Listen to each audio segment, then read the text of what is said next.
월요일 7시가 되면 항상 시작하는 선제국어 라이브. 자, 이제 드디어 여러분들과 함께 월요 라이브 드디어 시즌 3을 시작합니다. 와, 반갑습니다, 여러분들. 반가워요. 네, 반갑습니다. 어떻게 한 주 동안 잘 즐겁게 지내셨습니까?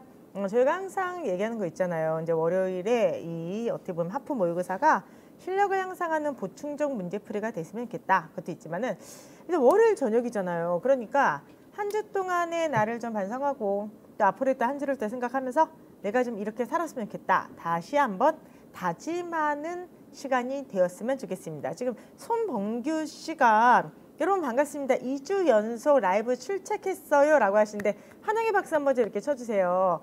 사실은 지난 시즌 거의 1년 동안 빠지지 않고 출석하셨던 분들도 계시는데 이제 범규 씨는 이제 시작입니다. 그렇기 때문에 지금부터 한번 열심히 참여를 해주셨으면 좋겠습니다.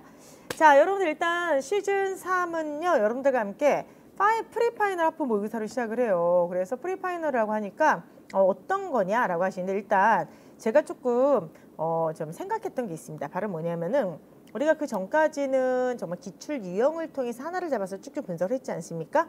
근데 프리파이널 때는 약점을 파악하고 좀 보완하는 쪽을 했으면 좋겠는데 제 생각에는 약간 어려운 문제를 섞어서 푸는 것도 좋을 것 같습니다. 왜냐하면 지금 저희가 출발선 모의고사를 풀고 있는데 출발선 모의고사의 전체적인 그 평균이 아시겠지만 80점 안팎이 나옵니다. 그러니까 실제로 그 합격을 하시는 합격생분들께서 그 문제를 다 아시겠지만은 다 이렇게 검수를 했지 않습니까? 그래서 물 주세요. 감사합니다.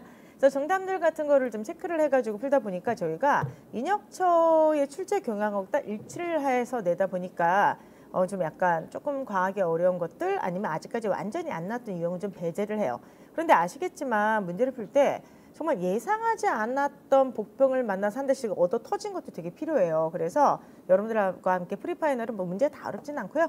중간중간에 제가 폭탄을 넣어둘 거예요. 그래서 이 폭탄을 통해서 여러분께서 만약에 내 능력을 뛰어넘는 그런 어떤 문제가 나왔을 때 어떻게 풀어야 되는가 약점을 파악하고 보완하는데 이 프리파이널을 좀 사용을 하셨으면 좋겠습니다. 그래서 저희가 이제 프리파이널이 이제 끝나고 난 다음에는 다시 이제 난도를 좀 일반형으로 좀 맞춰서 갈까 생각 중인데 어쨌든 여러분들의 반응을 보고 한번 시작을 한번 해 보도록 하겠습니다.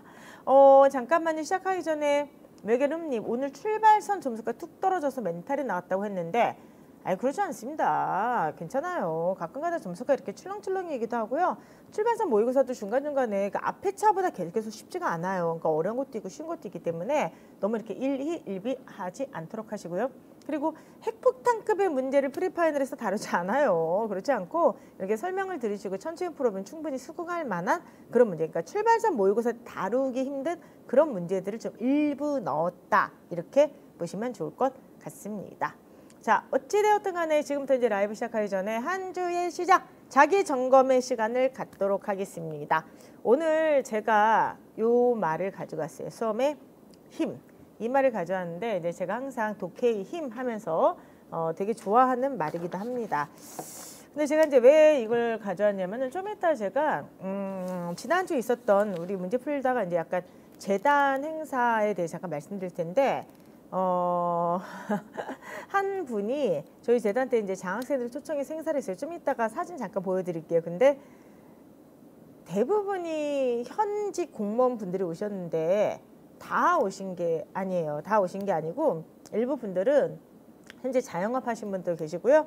그리고 다른 일을 하신 분들 계세요. 근데 이번에 오셨던 분들 중에 한 분이 지금은 이제 수험은 이제 안 하시고 이제 다른 직장에 가서 다른 직장인으로 생활하신 분이 왔는데요. 그분이 그 말씀을 하시더라고요. 본인이 사실 공무원이 되었으면 너무나도 좋았겠지만 사실 공무원이 되진 못했는데 그때 본인이 집중해서 풀었던 그 수험을 했던 그 기억, 수험 때 집중했던 기억으로 지금 일반 직장에 가서 굉장히 잘 지금 적응하고 잘 하고 있다. 그래서 이제 장학재단 행사까지 오게 됐다. 이런 말씀을 하시더라고요. 그래서 저는 여러분들께서 이렇게 생각했으면 좋겠어요. 우리가 수험이 되게 힘들잖아. 근데 힘들더라도 수험 기간 안에 뭐를 배울 수 있냐면은 집중하는 그 훈련을 하게 되고요. 그죠? 그리고 두 번째는 뭐냐면은 그쵸. 어떻게 보면 나한테 가장 소중한 것이 무엇인지를 확인하는 시간을 가지기도 합니다. 나한테 가장 간절한 게 무엇인지를 확인하는 시간을 갖게 되는 것 같아요. 그래서 여러분들이 당연히 이제 공무원이 돼서 활동을 하시겠지만은 앞으로 공무원이 돼서도 힘든 일이 많잖아. 조직 생활에서도. 그 어떤 일을 하든지 간에 지금 이 수험 기간이 집중하는 그리고 자기한테 가장 중요한 것이 그 순간 무엇인지를 계속 확인할 수 있는 그런 힘을 좀 길러주지 않을까 생각을 해요. 그래서 오늘 라이브 자기 점검의 시간에서는 제가 여러분들한테 좀 격려의 말씀을 좀 드리고 싶어요. 지금 하고 있는 공부가 너무 짜증나고 너무 힘들고 정말 때려주시고 이럴 때가 되게 많을 거야. 그런데 그럴 때마다 생각을 하세요. 내 인생에서 어떻게 보면 내가 나의 의지로 집중력을 최대한 높이고 나의 인간적인 어떤 모든 능력을 최대한 끌어올리는 기간이라 생각하시면서 여러분께서 이 시간을 견디셨으면 좋겠습니다. 그래서 다음 주 숙제예요. 다음 주에 내가 수험에서 가장 중요하다고 생각하는 합격의 힘이 무엇인가를 다음 주까지 생각해 오세요. 알겠죠? 다음 주 숙제입니다. 수장님 적어주세요. 다음 주에 합격의 나한테 힘은 무엇이 될 것인가를 생각해서 딱 오신 분들한테 제 다음 주에는 요걸 가지고 동닭을 쏘도록 하겠습니다. 자, 어찌되었든 간에 자기정비의 시간 일주일에 한 번 우리 더 힘차게 지내기를 생각을 하시면서 지금부터 이제 본격적으로 문제를 한번 풀어보도록 하겠습니다. 1번 문제는 정답률로 90% 나왔네. 너무 잘하네. 학생분들이 이제 이런 문제 너무 잘하시는 것 같습니다. 자, 한번 풀어보도록 할게요. 자, 공과 언어 바로쓰기 원칙이 되겠는데요. 자, 첫 번째 주술 관계를 제대로 해라. 그 다음에 두 번째 대등한 구조를 보여주도록 해라. 조섬이 잘 써라. 성분 생략 잘해라. 그냥 바로 들어가도록 하겠습니다. 결코 잊지 말아야 될 사실은 관용어 플러스 명사는 이렇게 돼 있죠. 환경오염의 피해가 결국 우리에게 돌아온다는 것이다. 이거 우리가 진짜 많이 했어요. 한국 사람들이 진짜 많이 쓰는 구문 중에 하나가 뭐뭐하는 것은 뭐뭐하는 것이다. 이거라 그랬죠. 그렇기 때문에 뭐뭐하는 것이 나오면은 대부분 뒤에 뭐뭐하는 것이 나온다. 그래서 여러분들 이거는 주술 관계를 맞추기 위해서 자 돌아온다는 것이다. 이렇게 써준 게 좋다. 그리고 두 번째, 팬데믹의 영향으로 어려움을 겪는 관광업계의 경영난 해소 와가구 지만 등지뿐만 아니라 권하든지 및 자 병렬 구조죠. 관광사업을 활성화해야 돼요. 그럼 이거는 목적어 서술어죠. 그럼 앞에도 관광업계 경영난을 해소하고 뒤에가 만약에 목적어 플러스 서술어가 나오면 앞에도 목적어 플러스 서술수랑 같은 말이 나오는 게 좋다. 병렬 구조에 대한 것이죠. 우리가 워낙에 많이 풀었습니다. 세 번째, 지역 공동체 주민으로서의 자 자긍심을 높일 수 있어야 된다. 근데 주민으로서의라고 돼 있죠. 그럼 이거는 정답은 3번이 되겠죠. 왜 그러냐 하면은 얘는 틀렸어요. 왜냐하면은 로소가 자격이죠. 로서는 뭐야 여러분들? 요 같은 경우는 수단이야. 그렇기 때문에 요 같은 경우는 자격이기 때문에 자격을 그냥 둬야만 된다. 이렇게 지금 얘기했습니다. 그다음에 똥똥똥청은 운전면허를 보다 간편하고 적은 비용으로 취득할 수 있도록 간편하고 적은 비용? 그럼 간편한 비용, 적은 비용이 이상하잖아. 따라서 이거는 간편하고 적은 비용이 아니라 적은 비용이죠. 간편한 절차 이런 식으로 해야만 되겠죠. 그래서 여기다가 적절한 그쵸 문장 서문을 넣어준 게 좋아요. 간편한 절차 이걸 넣어준 게 좋다. 그래서 정답은 조사에 사용이 되겠습니다. 로서는 자격이다. 이렇게 보시기 바랍니다. 자, 지금 제가 얼뜻 봤어요. 잘 안 보였는데 지금 빨리 올라가서 근데 한별님이었나요? 아 이제 공문서는 시간 단축용입니다. 이렇게 했는데 오 박수 너무 좋아요. 공문서는 시간 단축용으로 봐야 되는데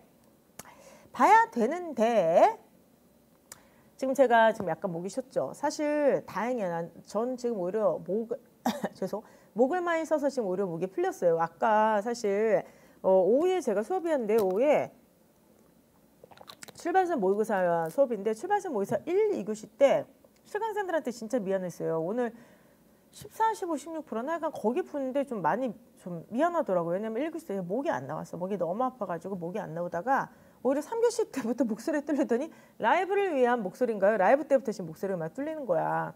근데 제가 이제 왜 얘기를 하냐. 공과 언어 바로쓰기 공문서 수정은 시간 단축이 돼야 되는데요. 시간 단축이 되기 위해서 나왔던 문제 유형이 계속 나와야 돼요. 오늘 16회나 기억이 안 나요? 하여간 출발선 모의고사 15회인지 16회인지 15인가? 하여간 모르겠어요. 하여간 15회인지 16회, 14회가 여기 사이인데 여기 있는 문제 공문서 바로쓰기 공문서 바로쓰기 문제 하나가 46%가 이렇게 나왔어요. 무슨 문제인데요? 풀어보세요. 풀어보세요.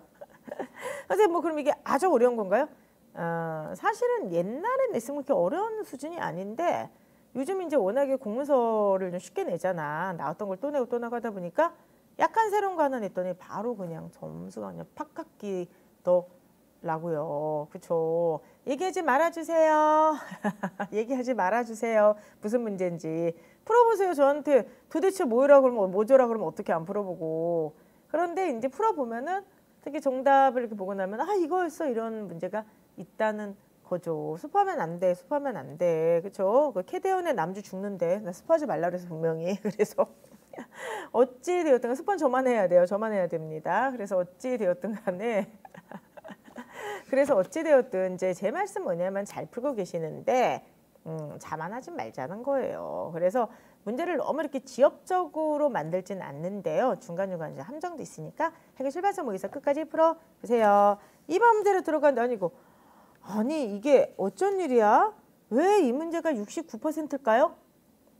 왜 이 문제가 69%일까요? 난 잠깐만요. 3번이 더 어렵다고 생각하곤 했어요. 3번이. 근데 3번을 더 잘 풀었어.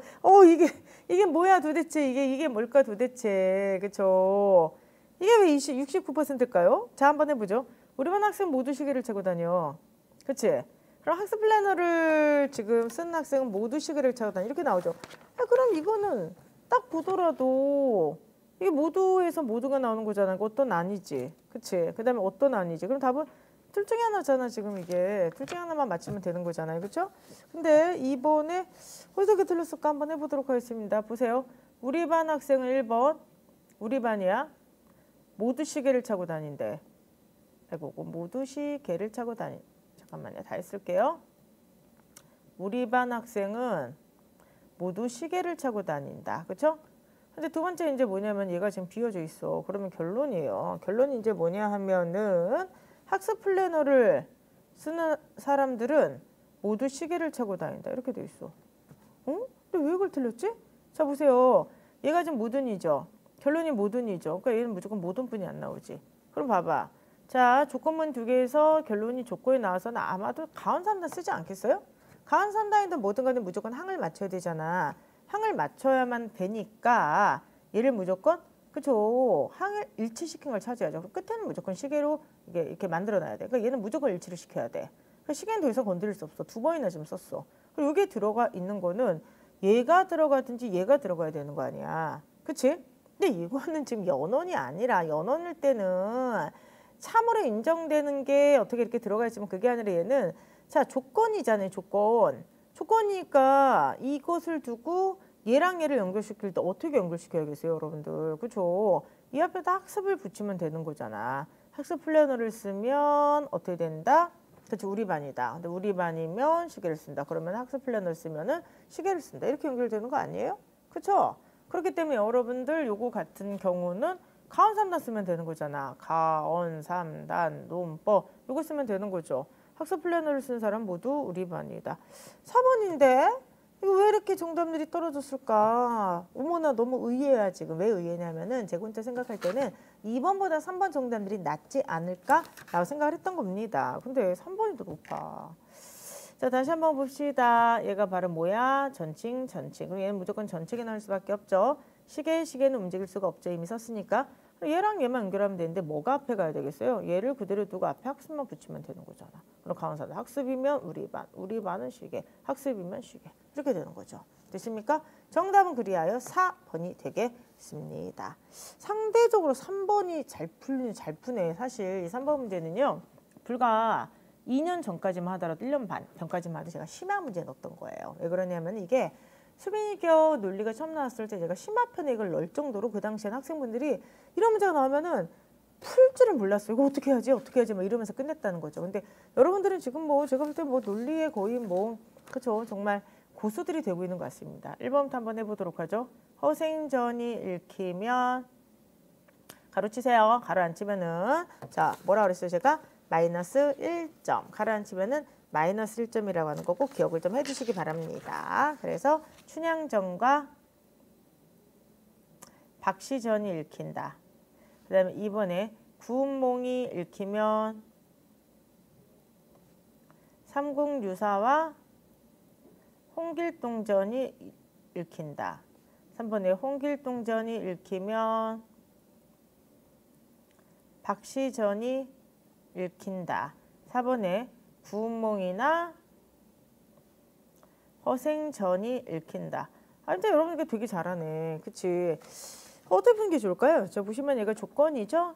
얘가 조건이고 얘가 조건이고 선언이야. 근데 이제 반드시 그런 건 아니에요. 제가 항상 얘기하지만 문제 풀 때 뭐 반드시 100%라고 하는 건 없어요. 근데 이제 확률적으로 얘기하는 거죠. 시험 문제가 아주 어려워지지 않고 확률적이라고 했을 때 아마도 선언이 있고 조건들이 막 이렇게 나와요. 조건이 2개가 나오든 3개가 나오든 1개가 나오면 안 돼. 2개 이상은 나와야 돼. 이렇게 나오면 양도논법부터 제가 한번 써보라고 그랬어요. 그 확률이 높아. 왜 그러냐면은 얘가 선언이 나오고 조건이 나오면 확정적 진술이 없잖아. 확정적 전제가 없잖아요. 그랬을 때는 양도를 쓰든 하여간 뭐 어떻게든 이 선언을 다시 조건으로 바꿔가지고 가운삼단을 쓰든 이렇게 해야 되거든요. 일단 확률적으로는 선언이 나오고 조건들이 나오면은 한번 양도부터 쓰는 걸 생각을 해보세요. 양도라고 하는 게 뭐더라? A거나 B죠? A이면 C예요. B이면 C예요. 이러나 저러나 C. A이거나 B죠? A면 C예요. 그 다음 B면 D예요. C이거나 D. 그러니까 단순 양도를 쓰든 복합 양도를 쓰든 간에 어찌 되었든 간에 먼저 양도부터 한번 써보세요. 근데 양도가 되기 위한 조건이 있죠. 반드시 선언과 2개 이상의 조건이 나와야 되는데 또 하나가 있습니다. 자, 모든 것이 똑같지만 항이 일치가 돼야 돼요. 특히나 양도를 쓰기 위해서는 A이거나 B다라고 됐을 때 반드시 그 다음 조건문에 A항이나 B항이 있어야 돼요. 근데 얘는 지금 구운몽이라는 항이 있고 얘는 허생전이라는 항이 있잖아요. 얘가 구운몽 있죠. 얘가 허생전이 있죠. 뭔가 될 것 같네. 그치? 그러니까 항이 일치가 되니까 그럼 한번 해보도록 하죠. 내가 만약 구운몽을 선택했어요. 그럼 구운몽을 선택하게 되면 삼국유사나 홍길동전을 읽게 되는 거죠. 이거나 내가 만약 허생전을 선택했어요. 허생전을 갖다 선택하면은 춘향도 삼국유사 나가는 삼국유사와 그쵸? 삼국유사와 홍길동전 읽고요. 근데 허생전을 선택을 하게 되면요.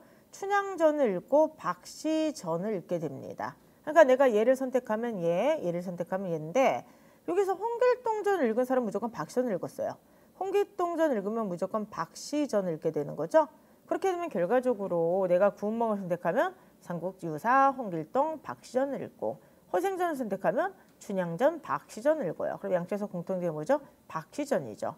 결과적으로 박시전을 읽거나 박시전을 읽기 때문에 동어반복이죠. 이러나 저러나 나는 뭘 읽게 된다? 박시전을 읽게 된다. 그래서 정답은 몇 번이 되겠습니까? 4번에 박시전이 되겠습니다. 됐습니까? 아, 잘 푸네. 여러분들 진짜 논리 실력 많이 올라간 거예요. 왜냐하면 이게 제가 이 문제를 뭐 2년 전에 이런 문제를 풀었을 기억하거든요. 그때는 아직 학생들이 논리라고 하면 막 그림 그리고 있을 때라니까 막 이렇게 그림 그려서 막 풀리고 포함관계 생각해서 풀고 막 이랬을 때야. 그래서 아니다. 이제 기호식으로서 풀어야 되고 이제 어차피 수론 원리의 방법으로 모든 걸 풀기 때문에 아예 처음부터 수론 원리를 제대로 이제 배우자 뭐 이러면서 약간 얘기를 했던 적이 있어요. 근데 그때 그 명제논리, 수론 원리를 했을 때 이런 문제를 진짜 못 풀었거든요. 근데 이제 여러분들은 뭐 이런 문제 뭐 껌으로 푸는 것 같은데요. 와, 너무 잘하네. 그렇죠? 그래서 정리 한번 해보도록 하겠습니다. 일단 확률적이야. 확률적으로 시험 문제가 아주 어려워지지 않다는 가정하에 선언이 있고 그 다음에 이렇게 조건이 여러 개가 나오게 되면 항의 일치를 확인해서 바로 뭐를 한번 들어간다? 그쵸? 딜레마, 양도를 들어간다. 이렇게 보시기 바랍니다. 아시겠죠, 여러분들? 이런 식으로 좀 익혀두는 게 되게 중요해요. 어차피 이게 수험이기 때문에. 그래서 만약에 양도를 만약에 해서 안 되면 다른 걸로 넘어야 되는데, 다른 걸로 이제 넘어가면 어려운 문제가 되는데, 글쎄요, 뭐 내년까지는 어쨌든 25분에서 28분 안에 국어 문제를 20개를 푼다는 전제를 내니까, 요 정도 문제가 아마 최고 난도가 되지 않을까 생각을 하게 되는 겁니다. 오케이. 자, 잘 풀었습니다. 그래서 어찌 되었든 간에 4번이 답이 되겠습니다. 그 다음에 이제 이건 앞광고는 아니고요. 그냥 지난주에 있었던, 자, 뭐라고 해야 돼, 이거는 일상 나눔? 뭐 이렇게 얘기를 해야 되나? 지난주에 제가 말씀드렸던 것처럼 27일 날 10주년 기념 행사를 했었어요, 저희가. 그래서, 되게 뜻깊은 자리였고, 사실은 저는 행사가 이렇게 커질 줄 모르고 그냥 밥이나 한번 먹을까 뭐 이러면서 시작을 했는데, 저희 그 연구소 직원분들, 뭐 소장님을 비롯해서 진짜 많이 고생을 하셨어요. 그러니까 10주년이 된 줄도 몰랐고요. 그리고 정말 이렇게 많은 분들이 오실 줄 몰랐는데 1기부터 10기까지의 장학생 분들한테 이제 그 메일을 다 보냈어요. 그래서 저희가 이제 밥 한 끼 같이 먹자. 행사를 10년 만에 처음으로 하니까 한번 이게 처음 한 거야, 처음. 그래서 한번 저 신청을 하라 했더니 한 50명 정도가 신청을 해주신 거예요. 그래서 일이 좀 커지게 된 거죠. 그래서 이왕이면 좀 이렇게 맛있는 밥 한 끼를 좀 대접하고 싶어가지고 저희가 그 S호텔로 갔어요. 그래서 S호텔, 네, 저희 신라호텔 영빈관에서 진행을 했습니다. 진행을 했는데 행사가 되게 많은 분들이 이렇게 감동적이었다고 하더라고요. 저도 굉장히 감동적이었고, 이제 오셨던 분들도 외부 인사는 많이 초대 안 했어. 외부 인사는 초대 안 하고 그냥 학원 관계자분들, 그 다음에 하여간 뭐 이렇게 몇 분만 이렇게 초대를 했는데 되게 감동적이었다고 그러더라고요. 근데 제가 그 중에서 좀 울컥울컥했던 적이 있었어요. 뭐가 그랬냐면은 합격생분이 나와서 이제 자기 얘기를 하셨는데, 합격생 3분이 다 지금 현재 그 현직 공무원으로 이렇게 계셨던 분들이 얘기를 하더라고요. 근데 얘기를 하시는데 그분들이 공통적으로 얘기를 하는 게 수험생활이 너무 외롭고 힘들었다. 그런데 어찌되었든 간에 정말 최선을 다해서 한 결과 합격하니까 어떻게 보면 새로운 인생이 펼쳐지는 거 아니겠습니까? 뭐 그런 얘기를 하시는데 정말 막 울컥도 하고 여러분들 생각도 나고 막 그랬습니다. 그래서 여러분들 어쨌든 저는 아까 얘기했던 것처럼 이 말씀을 정말 꼭 드리고 싶어요. 아까 얘기했던 요거 있죠? 요겁니다. 여러분들이 이제 반드시 우리는 합격을 해가지고 공무원으로서 이제 생활하게 될 텐데, 공무원이 돼서도 조직 생활하면서 절대로 쉽지 않아. 정말 그런 거 있잖아. 때려 죽이고 싶은 상사와, 그쵸? 쫓아내고 싶은 그 후임들 사이에 일 잘하는 내가 낑겨서 일 잘하는 나만 낑겨 있다는 느낌 받을 때가 있을 거야. 근데 그럴 때마다 이거를 믿으시고요. 그러니까 수험이라고 하는 건 온전하게 자기한테 이렇게 그 집중하는 시간이기 때문에, 시간이기 때문에 여러분이 앞으로 뭘 하든 간에 이겨낼 수 있는 힘을 길러 드릴 겁니다. 근데 제일 중요한 거, 최선을 다해서 수험 생활을 한 사람들한테만 이 힘이 길러질 거야. 그렇기 때문에 여러분들 제가 항상 얘기하는 거 매 순간마다 최선을 다해서 하셨으면 좋겠습니다. 아시겠죠, 여러분들? 그리고 저희가 사실 정말 이거 처음 해봤어. 기념행사를 처음 해봤는데 그러잖아요. 왼손이 하는 일을 오른손이 모르게 알아, 선행을. 그렇죠? 뭐 성경에도 그런 말씀이 있는 걸로 제가 알고 있는데요. 근데 이제는 뭐 10년 됐으니까 왼손이 하는 일을 오른발도 알게 지금 떠들려고 합니다. 그래서 어찌 되었든 저도 사실 강사잖아요. 그러니까 강사니까 이제 화면에서는 항상 뭐 즐겁게, 화면에서 항상 그다음에 힘나게, 화면에서 항상 이렇게 웃는 모습으로 이렇게 강의를 하지만 개인적으로 당연히 지칠 때가 있죠. 근데 이런 어떤 수험생들의 반응이라든지 장학생분들이 이미 다 1기 장학생은 10년 전에 이미 장학금을 받으셔서 지금 사회인 되신 분이 오신 거잖아요. 뭉클하더라고요. 그래서 이런 걸 보면서 저도 강사로서 조금 더 앞으로 열심히 해야겠다, 이런 어떤 각오를 지금 다지고 있습니다. 지금 저희가 영상 편집하고 있어요. 그날 공연도 펼쳐졌고 하여간 여러 가지 행사가 있었으니까 인스타와 그 다음에 카페에 저희가 영상 편집해서 올리면 많이 봐주시기 바랍니다. 아시겠죠? 자, 그럼 이제 우리는 이제 4번부터 들어가도록 하겠습니다. 4번. 자, 여러분들 이제 다시 이제 집중해서 문제 풀도록 할게요. 나는 이렇게 꼭 한번 잡담하면은 수업하기 싫더라. 자, 이따 재미있는 잡담 하나 또 해드릴게요. 소장님 이따 까먹을 수 있으니까 주말에 있었던 일 얘기해달라고 해주세요. 이따가 잡담 심심할 때 깜놀했던 사건이 있었어. 자, 그럼 어쨌든 간에 4번부터 들어갔는데 4번부터 잘 푸셨어요? 4번 약간 정답률 떨어졌죠? 60%로 떨어졌네. 정답률이. 그치? 이게 약간 그 떨어질 만한 문제입니다. 이게 왜 그러냐면은 왜 그럴까? 눈을 동그랗게 뜨고 해야 돼. 자, 보세요. 오픈 사이언스에 대해서 출한 내용으로 적절하지 않은 것이죠. 지식이 전통적인 생산 요소인 자본과 노동보다 중요한 요소로 등장하기 시작한 것은 1990년대에 와서다. 그러니까 지식이 중요하다. 기업의 경쟁력을 확보하려면 혁신이 이루어져야 되는데 이때 필요한 지식이 가장 중요하게 되었다. 그래서 정부 사업을 비롯한 기존 사업들은 지식 산업화를 거쳐 데이터의 디지털화와 빅데이터를 활용함으로써 새로운 가치들을 무한대로 창출하는 데이터 경쟁 시대를 눈앞에 두고 있다. 그리고 이제는 새로운 원천 지식을 창출하는 과학 연구 분야에도 변혁적인 접근 방식인 오픈 사이언스 현상이 나타나고 있다. 자, 일단 보시게 되면은 지식의 중요성이죠.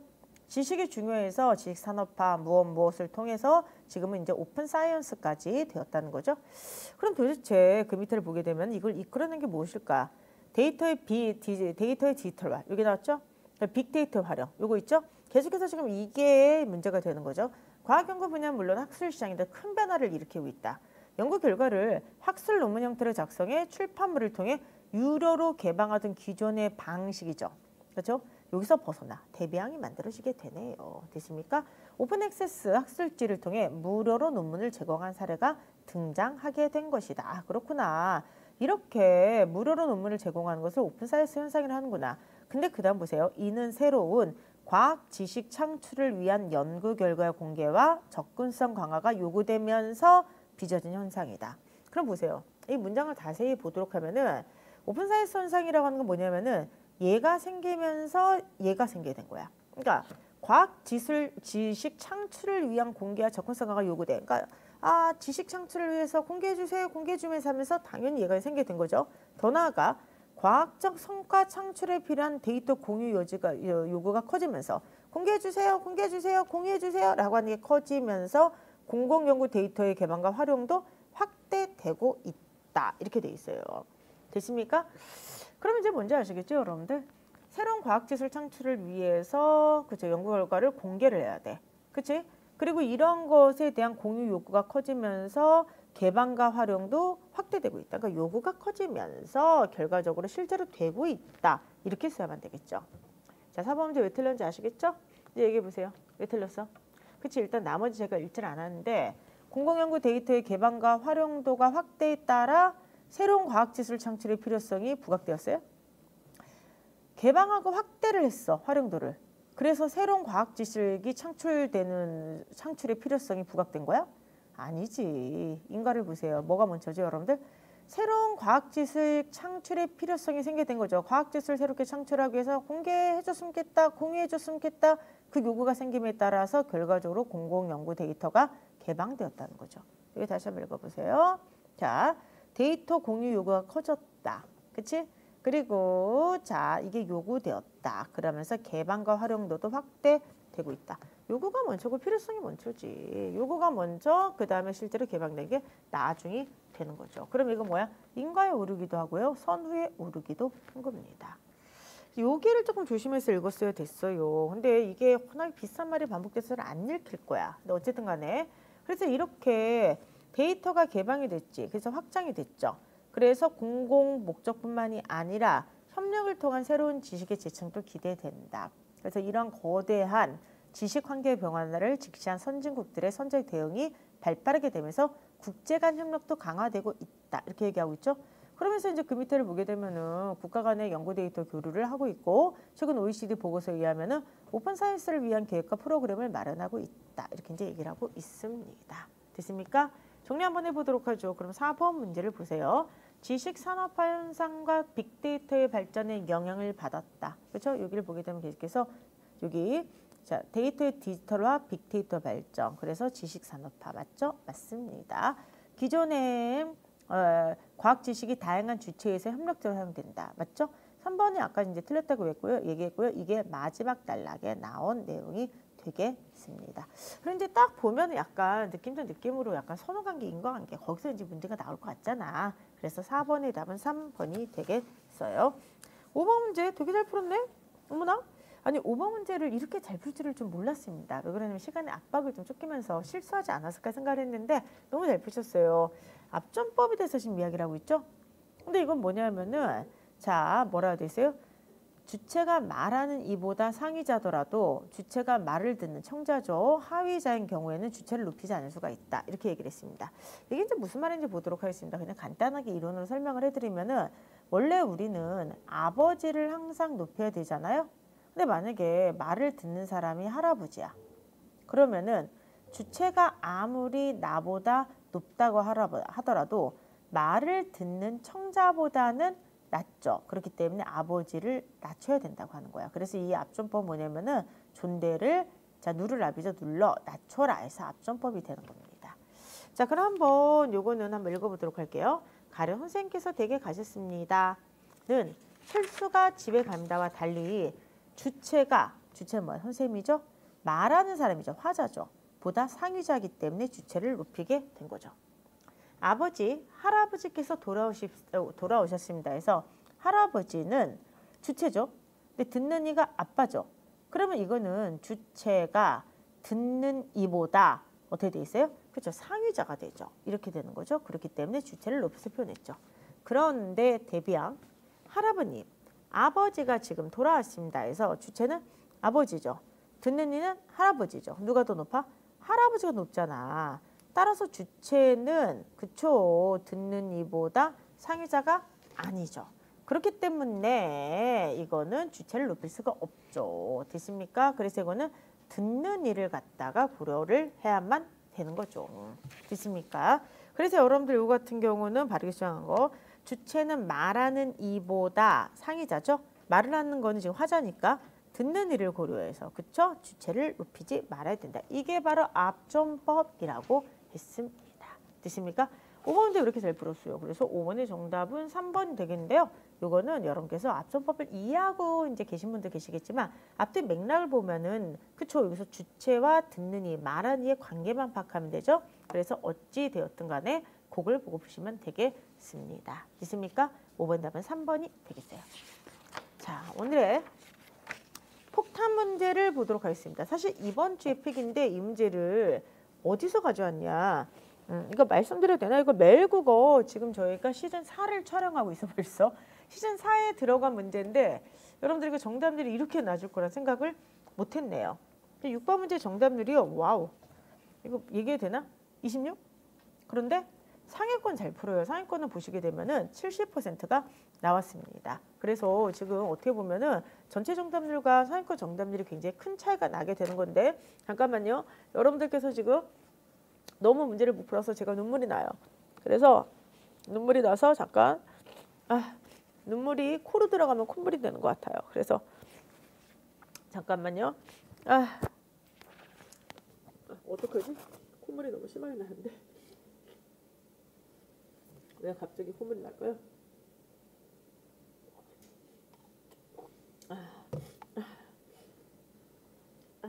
잠깐.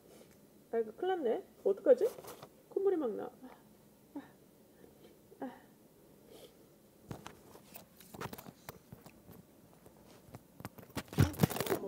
어머, 이거 어떡해.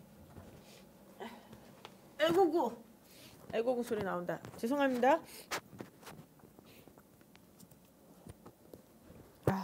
잠깐만요. 제가 아까 말씀드렸잖아요. 됐죠? 이제 됐죠?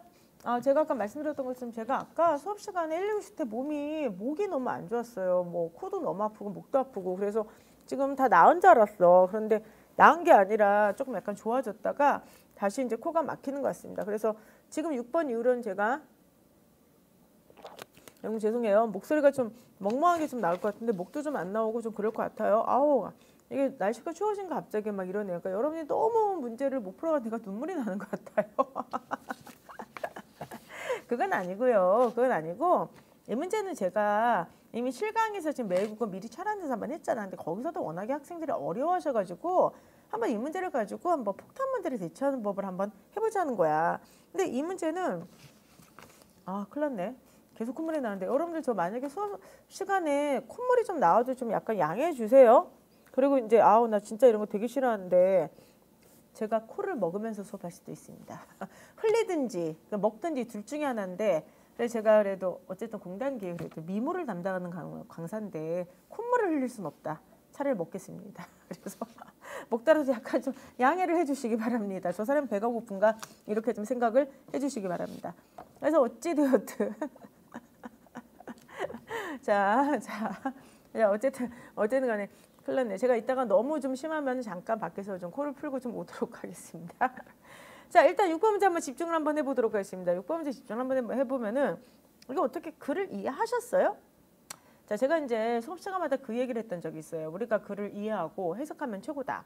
근데 수험이라고 하는 거는 이해고 나발이고 일단 찍더라도 문제만 맞고 오면 되는 거야. 그렇기 때문에 이해를 하고 우리가 이걸 갖다가 해석하면 최고겠지만은 그게 안 되면 일단 무조건 문제는 맞아야 된다. 그럼 이게 다행히 글의 논지를 약화하는 거죠. 그러면 강화와 약화는 우리가 문제 푸는 방식에서 제일 많이 활용하는 게 뭐죠? 당연히 대비항이잖아. 강화, 약화 자체가 천상반대, 그렇죠? 사례, 발례. 이게 대비항으로 되어 있으니까 대비항이 있으면 대비항으로 푸는 거예요. 됐습니까? 그럼 한번 해보도록 할게요. 자, 어려운 글이니까 너무 속상해하지 마시고 천천히 들어보세요. 스톨리츠는 미학과 비평 철학에서 예술을 위한 예술은 예술이 무용하다고 비난하는 사람들에 대한 답변이라고 말한다. 그럼 얘는 지금 예술을 위한 예술을 긍정하는 거야? 부정하는 거야? 그리고 예술이 무용하다고 비난하는 사람들을 좋아하는 거야? 싫어하는 거야? 긍정은 비난은 모르겠어요. 그냥 읽어볼게요. 유용성을 주장하는 사람들이 상업주의에 물든 도구적 문화를 요구할 때 예술을 위한 예술은 그에 대한 강력한 반론이 된다. 자, 일단 무슨 얘기인지 모르겠어요. 근데 요약하면 유용성을 주장하는 사람들에게 예술을 위한 예술은 반론이 된대. 그럼 이렇게 되나? 한번 읽어볼게요. 예술은 자유요, 사치요, 꽃장식이고 태만함에 빠진 영혼을 개화시키는 것으로 예술은 절대로 어떠한 것에도 도움을 주지 않는다. 예술은 어떠한 것에도 도움을 주지 않는다. 나토음이에요. 판단을 하는 것은 판사, 성직자 일이지 예술가의 목표는 아니다. 예술가는 판단하지 않아요. 예술가는 경험을 파악하고 그것을 생기 있게 하고 모든 경험이 지닌 상상적이고 정서적인 기쁨을 즐길 뿐이다. 그럼 예술가는 기쁨을 즐길 뿐이다. 경험을 도덕적으로 고려하는 것은 부적절하다. 그럼 도덕적으로 고려하는 것은 부적절이죠. 그러니까 부정한. 요건데 예술은 요약하건대 중요하겠네. 성과 악을 넘어서 있다. 예술은 무감각한 도덕주의자가 상상할 수 없는 황홀경의 상태로 고양시키기 때문에 위대한 것이다. 예술은 황홀경 상태로 고양하기 때문에 위대하다. 스톨리츠는 미학과 비평 철학에서 시가 도덕적이라든지 혹은 비도덕적이라 말하는 것은 정삼각형이 도덕적이고 이등벽 삼각형은 비도덕적이라고 말하는 것과 마찬가지로 무의미하다라는 문구를 인용하면서 절대적 의미에 있어서 미적인 감각만을 불러일으키는 유미주의가 예술에 대한 진정한 정의라고 요약한다. 됐습니까? 자, 지금부터 한번 보도록 하겠습니다. 그냥 이 글을 여러분들 좋고 싫다, 긍정, 부정으로 나눠보세요. 그것도 만약에 못하겠다 그러면은 그냥 뭐뭐가 아니다, 뭐뭐가 없다 이런 부정항에다 그냥 낫을 한번 붙여보세요. 그러면은 일단 이 사람이 무슨 얘기를 하는지는 아직 모르겠어.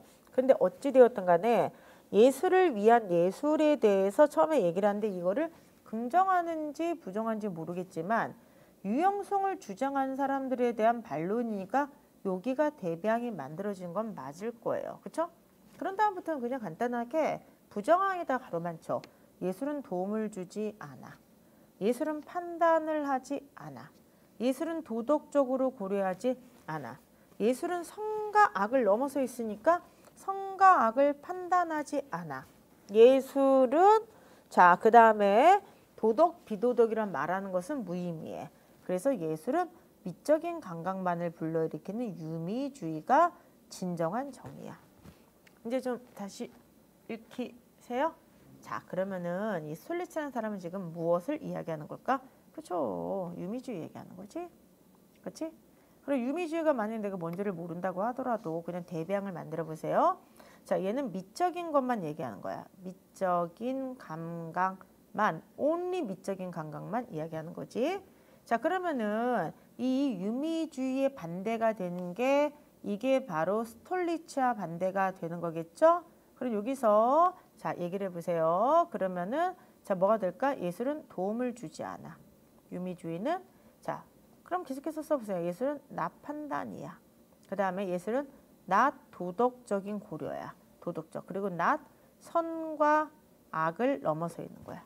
되십니까, 여러분들? 그러면은 자 보세요. 지금 우리가 이 글을 완전히 이해를 못했다 하더라도 이쪽에 관련된 거는 강화, 이쪽에 관련된 건 약화가 되겠죠. 그러면 이쪽에 오른쪽에 관련된 걸 한번 찾아보세요. 예술은 뭔가에 도움이 돼야 돼. 예술은 뭔가를 판단해야 돼.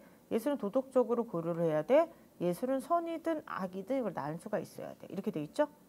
그럼 이제 여러분께서 이쪽에 있는 입장이 뭐든지 간에 더 찾아보도록 하겠습니다. 다시 한번 읽어볼게요. 스톨리츠는 예술을 위한 예술은 예술이 무용하다고 비난한 사람들에 대한 답변이다. 무용이 나왔지? 무용의 반대가 뭐야? 유용이지. 그럼 스톨리츠는 예술의 유용성을 찬성하는 걸까? 반대하는 걸까? 맥락을 보시면은 유용성을 주장하는 사람들에 대한 반론이라도 있죠. 따라서 예술을 위한 예술이 스톨리츠의 주장이고요. 자, 예술은 어딘가에 도움이 돼야 돼. 도움이 유용성이잖아. 됐습니까? 그래서 이쪽에 반대가 되는 거에 유용성이 들어가야만 되는 거예요. 이해되세요? 그러면은 유미주의는 오히려 뭐냐 하면 유용과 반대가 되죠. 예술은 그쵸 무용성이다. 이렇게 얘기하는 거야. 그럼 다시 한번 읽어보세요. 자, 예술을 위한 예술이 스톨리츠의 주장이지. 예술은 무용해. 네가 지금 생각하는 예술은 쓸데가 없어 라고 비난하는 사람들에 대한 답변이다. 아니야. 예술은 그냥 무용한 거야. 유용성을 주장한 사람들, 예술은 쓸모가 있어야 돼. 도움이 돼야 돼 라는 사람들이 상업주의에 물든 도구적 문화를 요구할 때 예술이 도움이 돼야 되니까 예술이 돈을 벌든 아니면 정치적으로 이용이 되든 뭔가 판단을 하든 해야 되잖아. 그때 거기에 대해서 예술을 위한 예술은 강력한 반론이 된다고 하는 거예요. 여기까지 일단 이해가 되세요? 이해가 안 되면 그냥 제가 긍정항 부정항으로만 나눠보라고 했어요. 일단 여기까지 이렇게 되는 건 이해가 되시죠? 그 다음부터는 선택지에서 이거를 그대로 가져오는 거야. 자 보세요. 스톨리츠가 얘기하는 건 다시 한번 유미주의, 예술을 위한 예술, 예술을 위한 예술. 자, 그 다음에 여기 나오는 거 그대로 가져올게요. 미적인 감각, 그다음에 낫도, 나 판단, 나 도덕적 고려, 나 성과. 그 다음에 무용이니까 이거는 낫 유용이죠. 낫 유용성. 요걸 하는 거야. 글씨가 좀 보이세요, 여러분들? 아, 죄송. 여기 낫, 아이고. 이거 어떻게 없애요? 아, 이거 어떻게 없애지? 난리네. 낫 이게 이거 어떻게 없애요? 에이? 잠깐만요. 아, 됐다. 이렇게 되겠습니다. 그러면 이거 같은 경우는 자, 여기 나왔잖아. 낫 성과 악이란 말이야. 그치? 그럼 자 한번 해보세요. 그러니까 요 입장이면은 강화. 이 입자가 반대되는 요 항이면은 약화가 되겠죠. 한번 해보도록 하겠습니다. 1번. 고도의 지적 사고를 할 수 있는 자들만이 진정한 예술적 가치를 향유할 수 있다. 에? 지금 여기서 얘기하는 게 뭐야? 지금 스톨리츠의 주장 바로 뭐냐면은 예술을 위한 예술이 진정한 예술이다. 예술은 도움을 주는 것도 아니고 판단하는 것도 아니고 도덕도 아니고 성과학도 아니고 유용성도 아니고 오로지 미적인 감각만 중요하다. 이게 유미주의잖아. 미적 감각만이 최선이다. 지금 이렇게 얘기하죠. 근데 갑자기 여기서 뭐라고 하냐면은 고도의 지적 사고를 할 수 있는 자들만 진정한 예술적 가치를 향유할 수 있다. 요약해봐. 요약하면 뭐가 돼? 진정한 예술적 가치를 향유할 수 있는 조건이죠. 다시 한번 요약해보세요. 진정한 예술적 가치를 향유할 수 있는 조건이죠. 그러면은 예술적 가치를 향유할 수 있는 자들은 머리가 좋아야 된다. 이렇게 얘기하죠. 여기서 좀 계속해서 얘기하는 거는 진정한 예술은 뭐라 돼 있어? 도움을 주지 않아, 판단하지 않아, 도덕이 아니야, 성과학이 아니야, 유용하지 않아. 미적만이야. 딱 했더니 갑자기 여기서는 이거는 진정한 예술이야. 진정한 예술의 정의를 지금 얘기하고 있는데 갑자기 선생님 진정한 예술의 가치는요. 머리 좋은 사람만이 할 수 있어요. 예술을 향유할 수 있는 조건을 얘기하고 있는 거잖아. 됐습니까? 뭐야? 무관. 무관이 되는 거죠. 됐습니까? 선생님, 근데 왜 저는 이거를 못 읽었을까요? 왜 못 읽었을까? 봐봐, 지금 여기서 마지막에 뭐라고 하냐면은 유미주의가 예술에 대한 진정한 정의다. 그러니까 결과적으로 얘기하면은 여기서 말한 이런 유미주의, 미적 감각만 중시한 유미주의가 예술에 대한 진정한 정의다. 이렇게 얘기하죠. 그럼 보세요. 여기서 지금 뭐가 있냐면은 진정한 들어가 있죠? 예술 들어가 있죠. 그치? 그러니까 마치 이 말이 이 말과 비슷하게 들리는 거예요. 근데 선생님 이 말과 이 말이 비슷하게 들리면 이거 어떻게 변별할 수 있습니까? 요약을 해봐. 계속해서 얘기하잖아. 문장 단위까지 요약하는 거야. 다른 얘기잖아요. 다른 얘기잖아.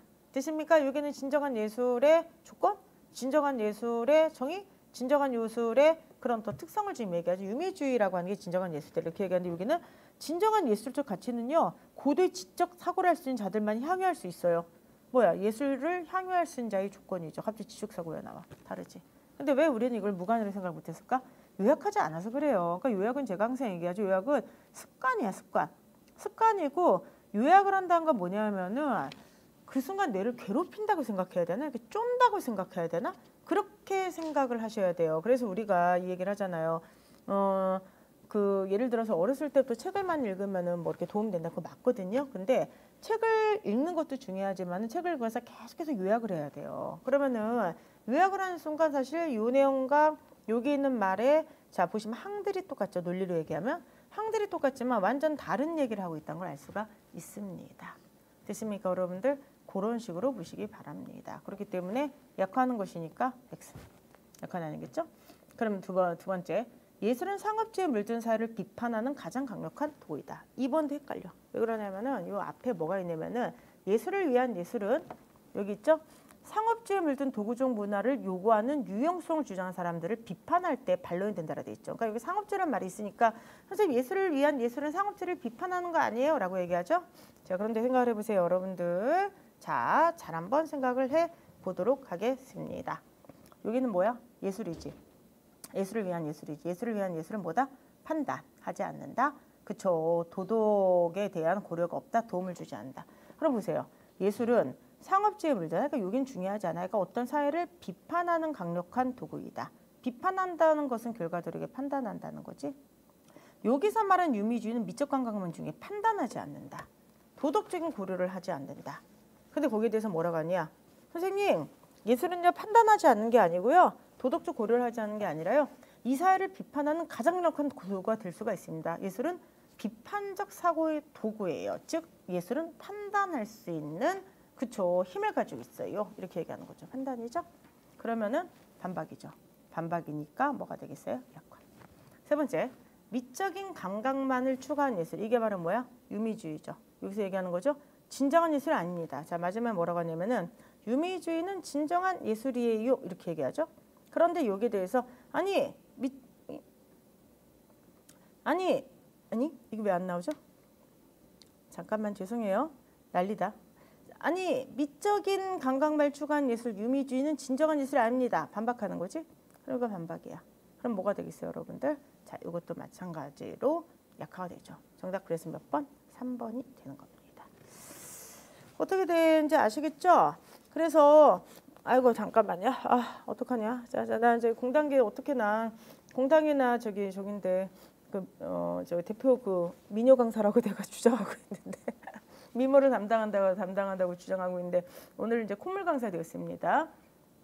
됐습니까? 이렇게 보시면 돼요. 자 일단 한번 질문 있으면 이제 얘기해 보세요. 그래서 선생님 뭐 아니 자유롭게 얘기해. 사실 우리가 이 라이브 때는 제가 저번에도 어떤 문제를 가져오면서 그 얘기했죠. 저번에 몇 회차였죠? 이 문제에 대해서 만약에 이렇게 해설을 했는데 반박할 수 있으면 반박을 해라. 한번 들어보고 뭐 문제가 있을 수도 있는 거잖아. 그치? 그래서 한번 얘기를 한번 해보세요. 여러분들. 어떻게 보셨어요? 이게 어렵긴 해도 그렇게까지 어려운 날을 저는 사실 생각을 못했거든요. 근데 정답률이 너무 안 나와서 지금 되게 깜짝 놀랐던 거예요. 그러니까 2번이 지금 니은이 너무 어렵다고 지금 디노르님께서 말씀하셨는데 그러니까 지금 여기서 유미주의 얘기하는 게 뭐죠? 예술이라고 하는 것은 예술을 위한 예술이 돼야 돼. 미적 감각만 생각해야 돼. 판단하지도 않고 도덕적 고려도 없고 사회에 도움 주지도 않은 그치 유용한 게 아니야. 그러니까 예술을 위한 예술이야. 미적 감각만 생각해야 돼. 라고 하는데 이거 보세요. 예술은 상업주의에 물든 사회를 비판하는 가장 강력한 도구이다. 그럼 뭐야? 결과적으로 다양하게 얘기할 수 있잖아. 예술은 그쵸 판단 개념도 들어가고요. 가장 강력한 도구니까 결과적으로 뭐야? 이거는 쓸모가 있다는 거죠. 유용하다는 것도 들어가고. 되십니까? 그리고 예술이라고 하는 건 결과적으로 미적 관념만이 가지고 있는 게 아니다. 그리고 예술이라고 하는 것은 결국 사회를 비판하니까 예술을 위한 예술이 아니다. 이렇게 얘기하는 거잖아. 그러니까 잘 보시면 이 두 번째는 이 유미주의 전체를 지금 비판하고 있는 항들이 다 걸려 있잖아요. 그렇죠? 그렇게 이제 보시면 되겠습니다. 됐습니까, 여러분들? 이렇게 보시기 바랍니다. 자, 캐리언님께서 뭐라고 했냐면은 만약에 소걸할 때 예술적 가치 향유랑 예술 자체는 다른 거니까 무관들은 근데 그렇게 해도 상관없습니다. 여기 보면 예술적 가치의 향유 조건을 얘기하니까 이건 다르다. 이런 식으로 이제 보시면 되겠습니다. 되십니까, 여러분들? 그렇게 보시기 바랍니다. 김수진님께서 진정한 예술적 가치와 도덕적 판단은 좀 대비항으로 보고 약화한다고 봐도 되지 않나? 예술적과 도덕적 판단은 그렇게 봐도 저도 괜찮을 것 같습니다. 그러니까 결과적으로 우리가 문제에 접근하는 방식이 여러 가지가 되는데 제가 가장 쉽게 풀 수 있는 건 항상 대비라고 하니까 요것과 반대된 내용이잖아. 그냥 비판 자체를 그쵸 여기서 보면 판단이라고 보시더라도 그냥 쉽게 답이 나오는 거잖아요. 이런 식으로 그냥 간단하게 대비항을 만드시고요. 대비항의 이쪽 범주에 있다. 그러니까 도움, 판단, 유용, 도덕 이 범주에 있으면은 이건 약화다. 이렇게 푸는 게 제일 쉽지 않을까요? 그렇게 푸는 게 제일 좋을 것 같습니다. 기억은 어려운 거야.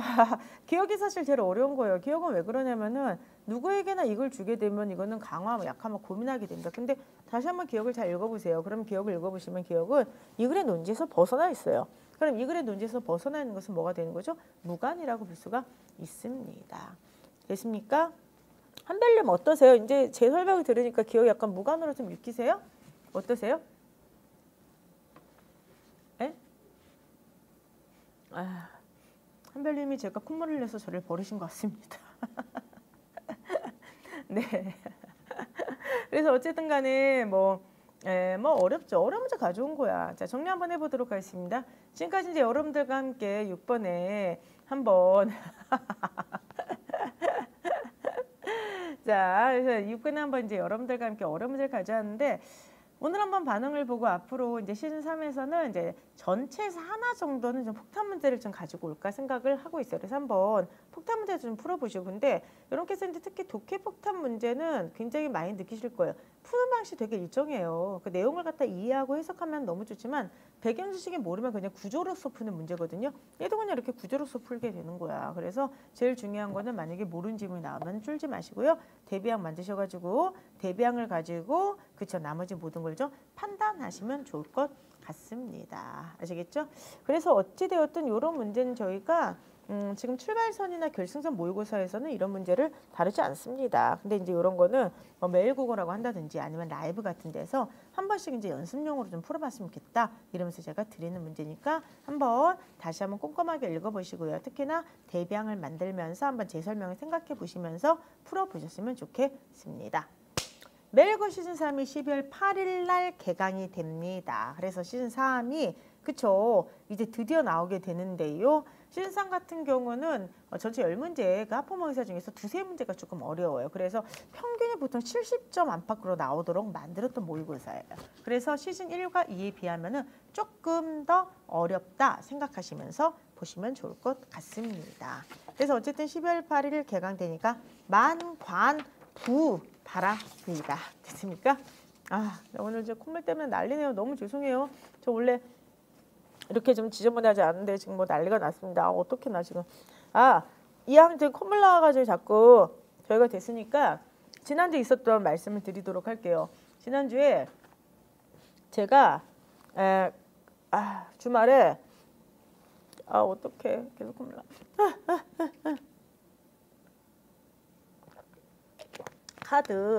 카드 사은품을 받으러 갔어요. 그게 뭐냐면 카드를 갖다 신청하면은 이제 사은품을 주잖아요. 사은품을 주는데 준 데가 있잖아요. 그렇죠? 근데 거기에 제가 꼭 성격이 그래가지고 만약에 11월 30일까지다. 그러면은 참 이게 그래. 1년 동안의 그 여유 기간을 주는 거잖아.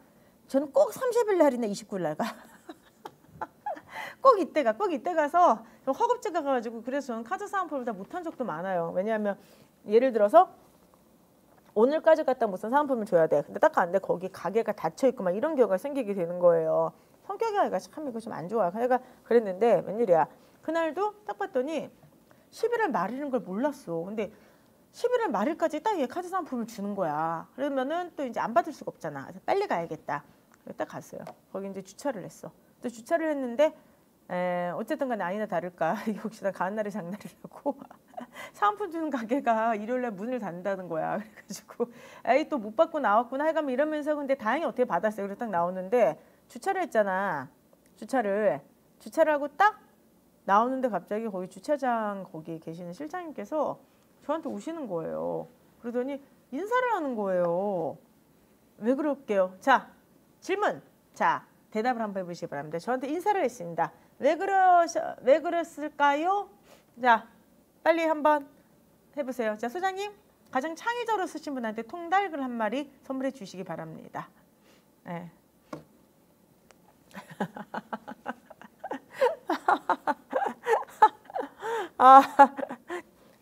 진짜. 자, 출근하신 줄 알고. 자, 하여간 저희 소장님께 맡기도록 하겠습니다. 한 분을 좀 꼽아 주시기 바랍니다. 네? 수진님? 근데 수진님 드리면 너무 앞으로 이게 압으로 이제 넘어갈 것 같은데 미모가 너무 빛나서랍니다. 일단 동닭을 한 마리 드리도록 하겠습니다. 저기 뭐죠? 그게 아니라 여기 아까 저희 쓰셨는데 저희 수강생 분이셨더라고요. 수강생이신데 아주 옛날에 수업을 들으셨대요. 근데 이제 공무원 준비를 이렇게 길게는 안 하셨대요. 길게 안 하셨는데 그때 국어 점수가 제일 잘 나왔대요. 그래가지고 어쨌든 저를 잊지 않고 하고 거기서 이제 사업을 하신대요. 사업을 하셔가지고 지금 주차장 이렇게 관리를 여러 군데서 이렇게 하고 있는데 그날은 이제 여기 좀 관리하러 이렇게 나오셨다 그러면서 저한테 이렇게 음료수를 2개를 이렇게 주시는 거예요. 그래서 제가 너무 감동을 받아가지고 그래서 어쨌든 너무 좀 기분이 좀 이상했습니다. 그래서 자 여러분들 근데 여러분들 좀 이따가 이제 합격하시면은 전국의 공공기관에서 다 근무하시지 않겠습니까? 저기 들어가면 안착해 주세요. 아시겠죠? 안착해 주시고 지금도 뭐 이렇게 노량진이나 어디 이렇게 가면은 저쪽에서 학생분들이 뛰어오세요. 그래가지고 뛰어오셔가지고 그래서 어쨌든 반가웠는데 진짜 약간 지난주에 뭐 10주년 행사도 했지만 또 이렇게도 수강생분 만나니까 되게 가슴이 약간 뭐라 좀 뭉클하고 좀 약간 그러더라고요. 하여간 그랬습니다. 옛날에 수강생분을 만났던 제일 약간 그랬던 장소 이거 얘기해도 되나? 나 오늘 콧물 때문에 그냥 짧게 얘기할게요. 좀 잡담이긴 한데 공부해야 되는데 콧물이 너무 나니까 얘기해도 되나? 제가 간 게 아니고요. 제가 법원을 한번 갔어요. 법원을 갔는데 왜 갔냐 하면은 선생님과 얘기해도 되죠? 뭐 10년 더 된 일이니까 그때 어떤 저랑 잘 아는 어떤 강사분이 학원하고 싸웠어요. 학원하고 이제 소송이 많이 일어나잖아. 이제 싸웠는데 이분이 저한테 증인을 서달라는 거야. 그런 일이 뭐 있었다 없었다. 근데 이제 뭐 개인적으로 부탁을 하니까 증인 서 드리기로 했거든요. 근데 나는 증인은 뭔지도 모르고 뭘 해야 되는지도 몰랐어. 그래서 그냥 알겠어 해줄게요 이랬거든요. 그랬더니 갑자기 법원으로 나한테 오래. 재판인데 그때 증인을 서야 된대. 나는 법원을 한 번도 가본 적이 없어. 그래가지고 진짜 농담이 아니라 교대 앞에 있다고 해가지고 제가 헌법재판소 앞으로 갔습니다. 진짜. 진짜. 근데 거기 앞에 그 헌병분들께서 이렇게 서 있는데 법원인데 되게 이렇게 멋진데 진짜 아무도 없는 거야. 그래가지고 거기 정문 앞까지 가가지고 여기 재판 하러 왔는데 어디로 가야 돼요? 그랬더니 거기서 돌아가지고 교대 앞으로 가래.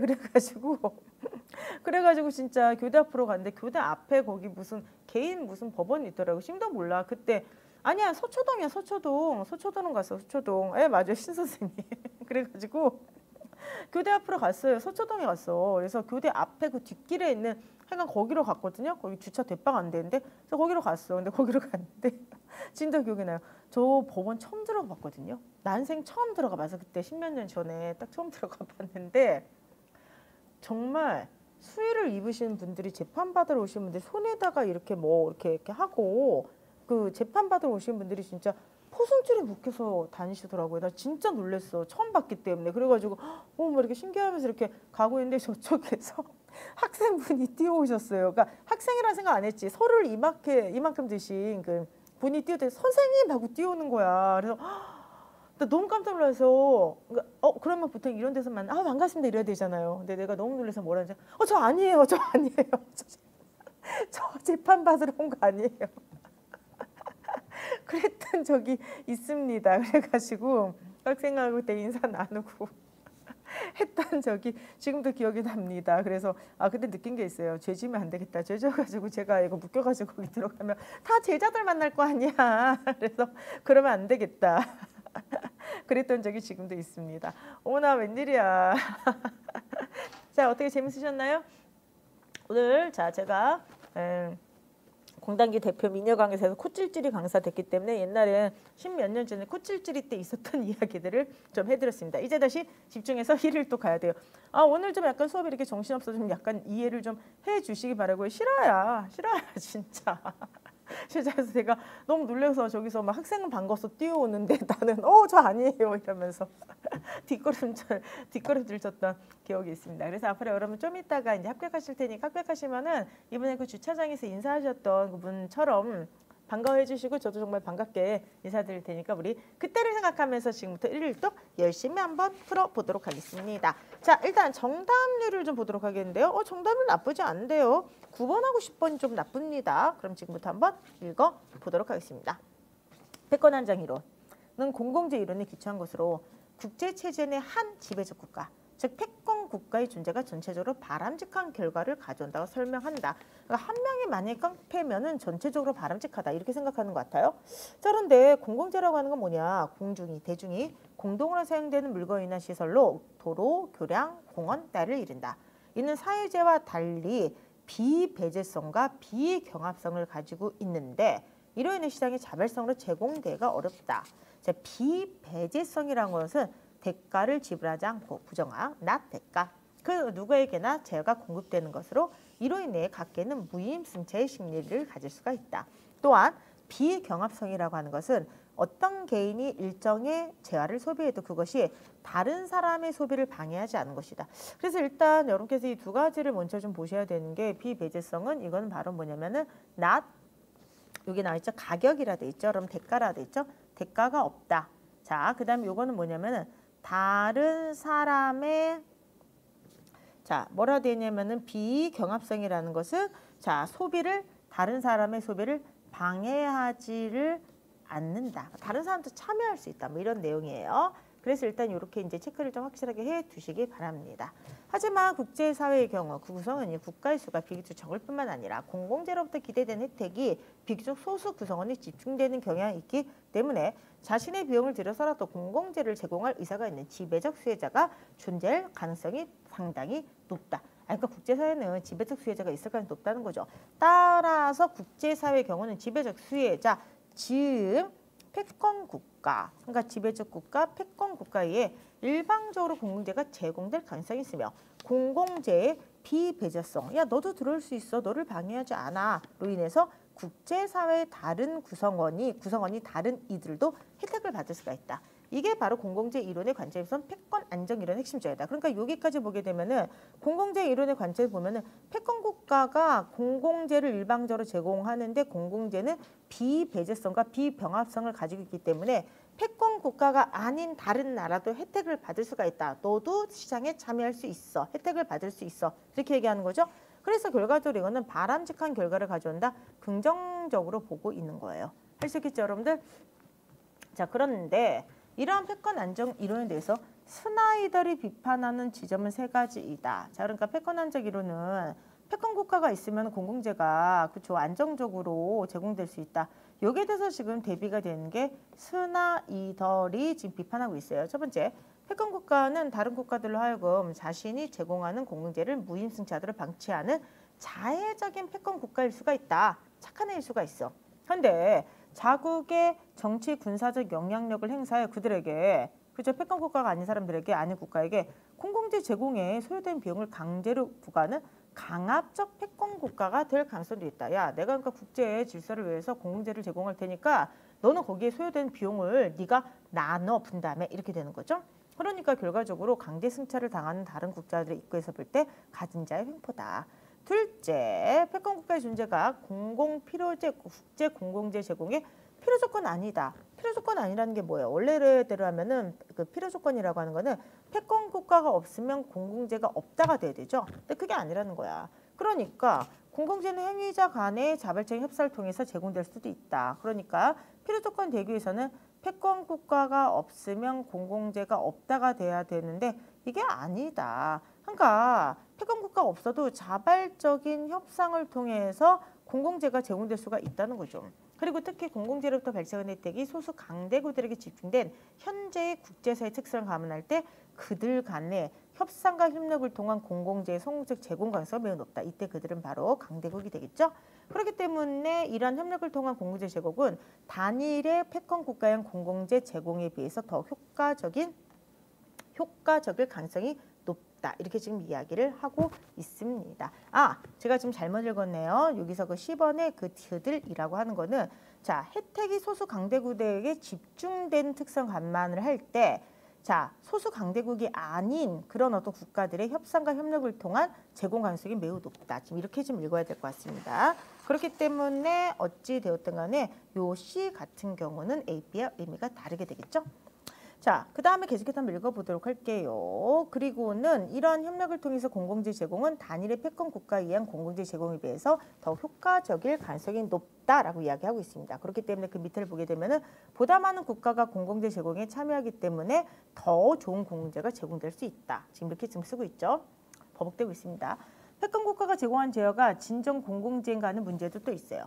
가령 패권 국가가 국제 공공재를 규정한 핵무기 확산 방지는 안정에 기여한다는 측면에서는 공공재의 성격을 갖지만 핵무기를 보유한 국가가 이미 여러 존재하고 이들이 핵무기를 보유한 국가가 핵무기 확산 방지를 주장하고 있다는 현실을 감안할 때 결과적으로는 미보유 국가, 야 니들은 핵을 이미 갖고 있으면서 확산 방지를 주장하냐? 근데 우리는 아직 없는데? 라고 하면서 이 주장을 받아들이기 어려운 것도 사실이다. 이렇게 되고 있죠. 그리고 또 하나는 패권 국가가 공공재의 구체적 내용에 영향을 미칠 수도 있다. 자유무역 질서가 모든 국가가 원하는 공공재임을 인정한다 하더라도 자유무역 질서가 구체적인 내용으로 볼 때는 패권 국가의 국익을 대변한 방향을 흘러갈 수 있다. 이처럼 원칙적으로 공공재의 성격을 가진 것이 구체적 내용 면에서는 사유재로서 변질될 가능성이 있다. 다른 말로 하면은 그쵸. 아까 얘기했던 대가도 내야 되고 다른 사람들을 경쟁에서 배제시킬 수 있는 그러한 특성을 가질 수 있다면 이건 진정한 의미의 공공재가 아니다. 지금 이렇게 지금 이야기를 할 수가 있습니다. 버벅대면서 지금 콧물을 갖다가 막 삼키면서 같이 읽고 있는데 결과적으로 뭐 해야 되는 이야기인 것 같아요. 맨 앞에 있는 첫 번째 단락 같은 경우는 그죠, 패권 안정 이론을 옹호하는 그런 어떤 내용이 되겠죠. 그런데 그 밑에 있는 내용은 바로 뭐가 되겠습니까? 스나이더를 비판하는 세 지점을 이야기하면서 패권 안정 이론에 대한 비판이 나오죠. 첫 번째, 패권 국가가 존재하지 않아도 공공재는 제공을 할 수가 있다. 그 다음에 이제 두 번째는 바로 뭐가 되겠어요? 첫 번째 비판은 뭐가 되겠죠?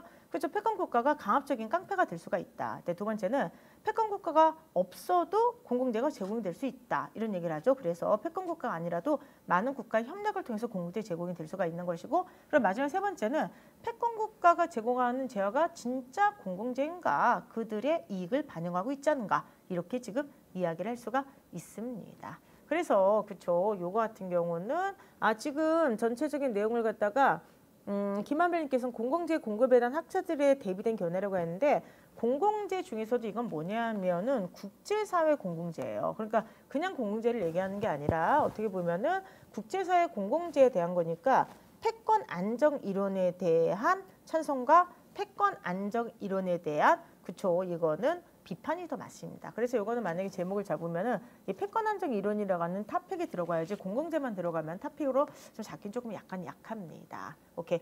패권 국가론이라기보다도 패권 안정 이론. 그러니까 패권 국가론은 패권 국가가 있냐 없냐 뭐 이런 쪽이 될 수 있잖아요. 근데 패권 안정 이론은 결과적으로 이거죠. 패권 국가가 국제사회 공공재에 그죠, 바람직한 어떤 그죠 영향을 미치고 있는가. 그러니까 지금 말이 좀 꼬였는데 어찌 되었든 간에 패권 안정 이론에 대한 찬성과 비판, 다양한 의견들이라고 보는 게 맞습니다. 되십니까? 오케이, 7번 한번 해보도록 하겠습니다. 7번 한번 해보면은 이 글에서 이해한 내용으로 가장 적절하지 않은 것은 무엇인가? 이렇게 돼 있죠. 현재 국제사회 특성상 공공재 혜택을 받는 국가는 소수에 한정된다. 나왔죠, 여러분들? 그래서 이 소수가 이제 공공재의 성격을 결정하는 것에 대해서 비판도 받고 있죠. 그 다음에 핵무기 확산 방지는 국제사회 모든 구성원들이 함께 규정한 국제공공재이다? 아니죠. 여기를 보게 되면은 여기 이런 말이 나오게 됩니다. 핵무기 확산 방지죠. 그러니까 이거는 공군의 성격을 갖고 있는데 자 이거는 뭐냐 하면은 핵무기를 보유한 국가가 이미 존재하고 이들이 핵무기 확산 방지를 주장하고 있다. 이렇게 돼 있죠. 그렇기 때문에 함께 규정한 게라고 볼 수가 없게 되는 거죠. 그렇기 때문에 7번 같은 경우는 답이 몇 번이 되겠어요? 2번이 되겠죠? 2번은 왜 안 되냐 하면은 이거는 모든 구성원들이 함께 규정했다고 볼 수가 어렵고요. 특히나 핵무기를 이미 가지고 있는 쪽에서 확산 방지를 얘기하는데 그럼 미보유 국가 같은 경우는 그렇죠. 거기에 대해서 받아들이기가 어렵다고 나와 있습니다. 그렇기 때문에 이거는 X가 되겠습니다. 되십니까? 그리고 이제 만약에 자율적 패권 국가면 다행인데 강압적 패권 국가는 자, 국제 공공재를 무임승차하지 못하도록 압력을 행사한다. 무슨 말이냐면은 공공재라고 하는 건 아까 얘기했던 것처럼 대가를 그쵸 요구하지 않아야 돼. 근데 강압적 패권 국가가 나오게 되면은 공공재가 가지고 있는 성격이 두 가지잖아요. 그죠? 앞에서 얘기했던 하나가 비배제성이고 하나가 비경합성이잖아. 근데 첫 번째 바로 뭐냐면은 야 대가를 내놔 이렇게 얘기할 수 있다는 거야. 패권 국가가 나오면. 그 다음에 두 번째는 다른 사람을 방해하지 않는다고 되는데 아니잖아요. 지금 뭐라고 하죠? 자기들끼리 모여서 자기들이 이익에 맞게 공공재를 규정하고 협의를 만들어 버리니까 결과적으로 공공재답지 못하게 한다는 거죠. 그래서 강압적인 패권 국가는 다른 국가들이 국제 공공재를 무임승차하지 못하도록 압력을 행사한다. 즉 대가를 요구하지 않는 게 공공재가 돼야 되는데 비용을 요구하죠. 대가를 요구하죠. 그러니까 이게 진정한 공공재의 성격을 가지게 되느냐. 여기에 대해서 비판이 들어온다고 하는 겁니다. 스나이더는 뭐라고 합니까? 단일 패권 국가에 의한 공공재 제공보다 소수 강대국들이 협상을 통한 게 더 효과적이라고 주장한다. 이렇게 얘기하고 있죠. 그렇기 때문에 단일 패권 국가가 아닌 협상을 통한 여기 앞에서 나와 있습니다. 스나이더는 기본적으로 그쵸 이 패권 안정 이론을 비판한 학자이기 때문에 이런 얘기를 하고 있는 것입니다. 8번 문제부터 한번 들어가도록 하죠. 8번 문제도 정답률이 높네요. 다음 주 이 글을 바탕으로 할 때 기업관위원회는 추론으로 가장 적합한 것은 이렇게 돼 있죠. 자 한번 이거 봅시다. 비배제성을 충족하지 않지만 니은을 충족한 사례로 무료 국립공원이 있다. 자 이렇게 되고 있어요.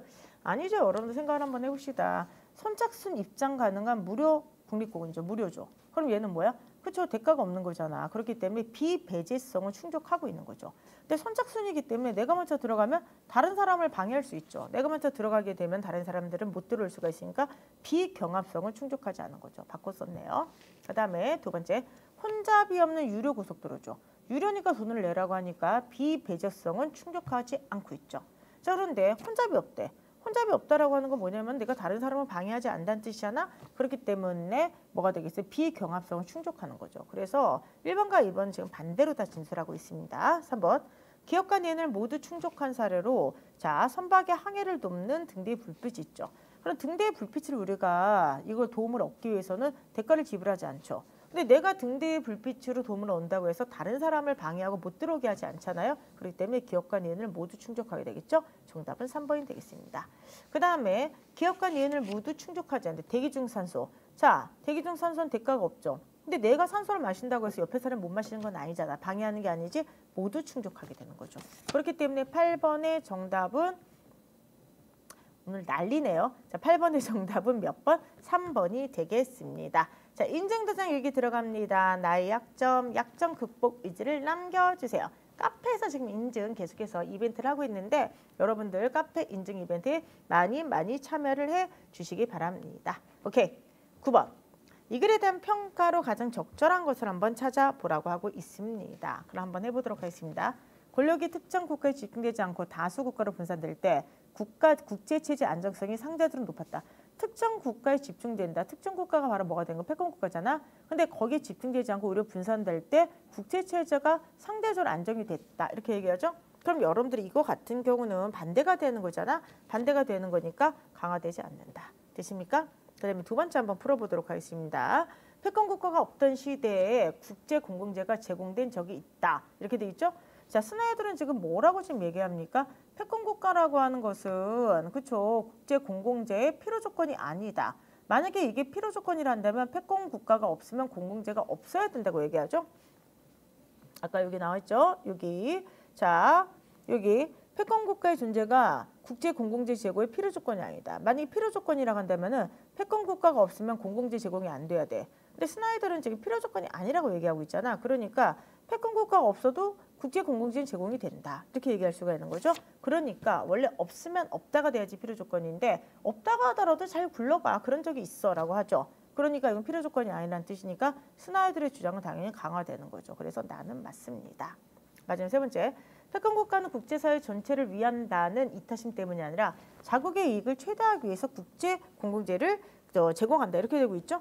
그러니까 이거 같은 경우는 뭐야? 아까 얘기했던 것처럼 패권 국가가 자국의 국가의 이익을 위해서 그쵸 한다 그랬죠. 그렇기 때문에 이게 진짜 진정한 공공재냐라고 하는 의문이 생기게 되는 거죠. 스나이더의 주장과 일치가 되기 때문에 강화한다. 그렇기 때문에 얘도 틀리고 얘도 틀렸기 때문에 정답은 몇 번 되겠습니까? 2번이 되겠습니다. 9번에 이렇게 정답들이 낮았죠? 9번이면 어떻게 어려웠던 이유가 있었나요?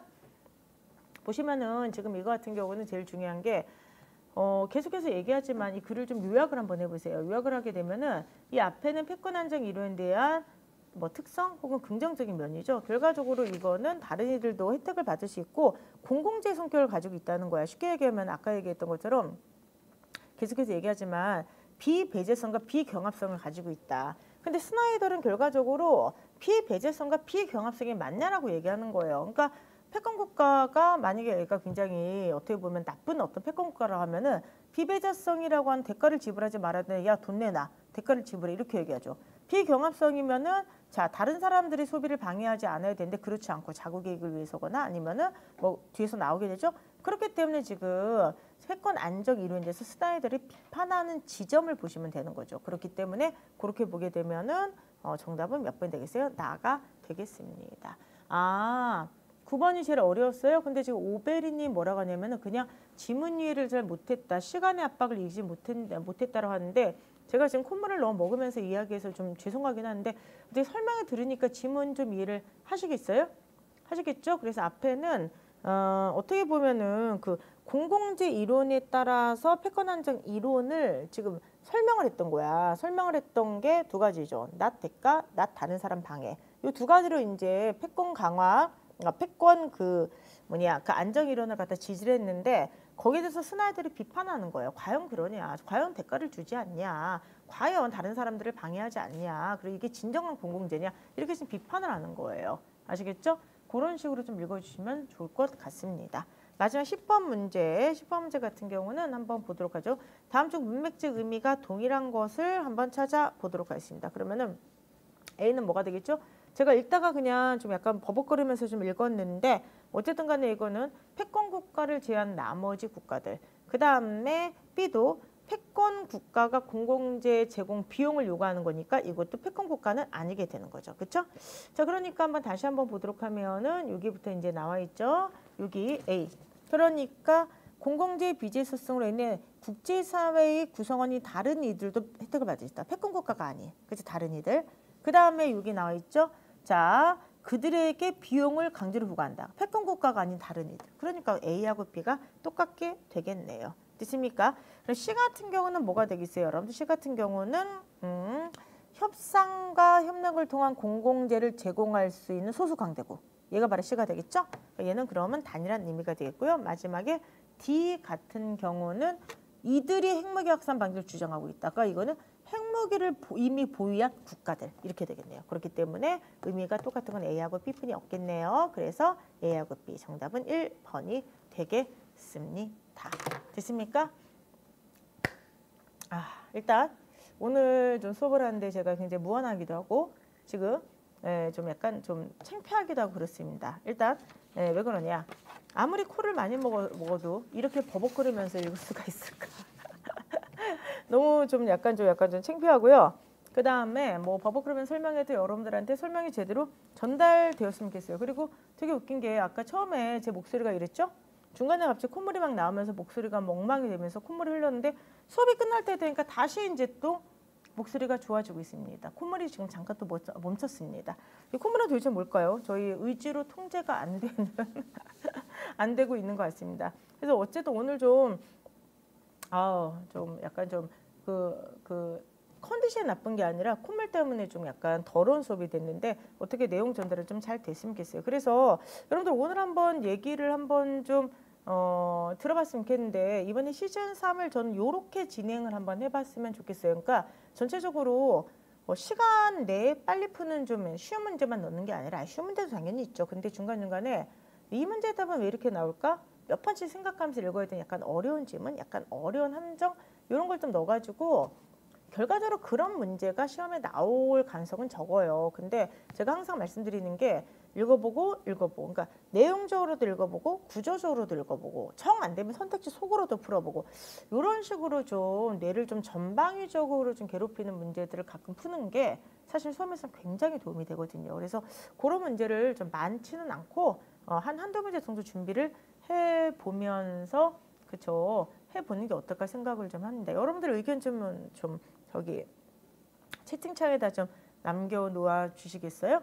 아 지금 좋습니다. 한별님께서 무서운 얘기는 틀리라고 문제 풉니다.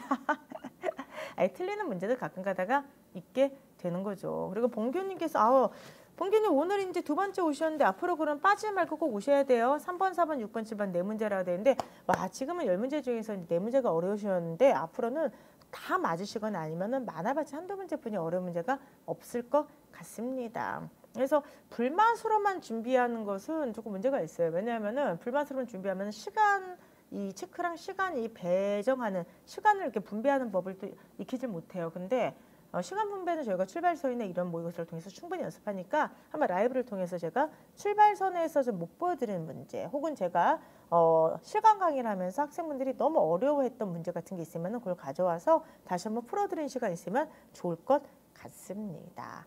앞으로 이제 다양한 질문, 다양한 문제를 통해서 조금 더 여러분들께 다양한 문제를 좀 제공해 드리도록 하고요. 그 다음에 오늘 1일1도 지문 정말 좋고 문제 정말 좋은데 제가 하필이면은 갑자기 막 콧물이 나와가지고 설명을 좀 제대로 못한 것 같아요. 아까 너무 당황해가지고 그래가지고 좀 되게 속상합니다. 여러분들 제가 버벅거리는 거 좀 양해를 해주시고 다시 한번 지문 차분하게 읽으시면서 전체 글의 내용을 좀 잡아주셨으면 좋겠습니다. 네, 과학 지문도 준비를 좀 한번 해보도록 할게요. 아시겠죠? 오케이. 자, 그럼 여기까지 해서 이제 오늘 드디어 12월 1일에 1독을 비롯한 이제 저희가 시즌 3 이제 시작을 하게 되는데요. 오늘이 저도 자꾸 까먹었는데 12월 1일이에요. 여러분들 생각을 해봤더니 벌써 올해가 한 달뿐이 안 남았습니다.